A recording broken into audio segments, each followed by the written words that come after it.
దేవుని స్తోత్రం. ఈ పాట వింటున్న అందరికీ నా హృదయపూర్వకమైన వందనాలు తెలియజేస్తున్నాను. ఈ పాట నేను బాధలు, వేదనలు, సమస్యలు, బలహీనతలో ఉన్నప్పుడు ఈ పాట రాయడం జరిగింది. ఇది ప్రతి ఒక్కరికి కూడా,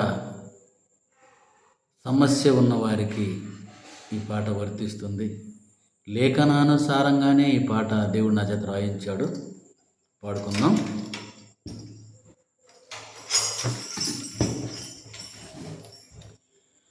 ఎటు చూసినా వేదనలే, ఎటు చూసినా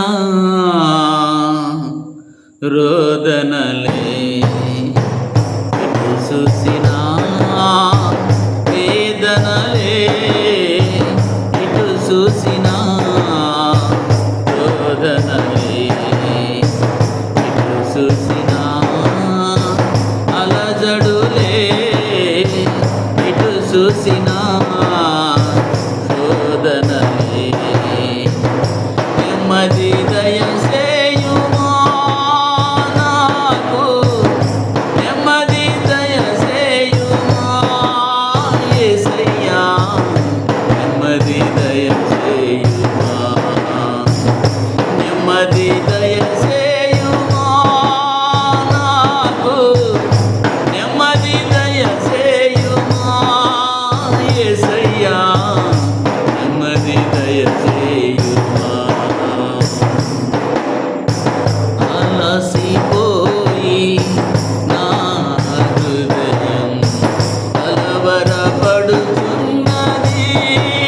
నాలో కలవరపడుతున్నది యేసయ్యా, కలవరపడుతున్నది. అలసిపోయి నా హృదయం కలవరపడుతున్నది, నాలో కలవరపడుతున్నది యేసయ్యా, కలవరపడుతున్నది.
శోధనలే ఎటు చూసినా శోధనలే నెమ్మది దయచేయుమా నాకు నెమ్మది దయచేయుమా యేసయ్యా నెమ్మది దయచేయుమా నెమ్మది దయచేయుమా నాకు నెమ్మది దయచేయుమా యేసయ్యా నెమ్మది దయచేయుమా. దేవుని స్తోత్రం. అందరికీ నా వందనాలు. ఈ పాట రికార్డింగ్ చేయలాగిన నా గురించి మీ అనుదిన ప్రార్థనలో జ్ఞాపకం చేసుకోండి.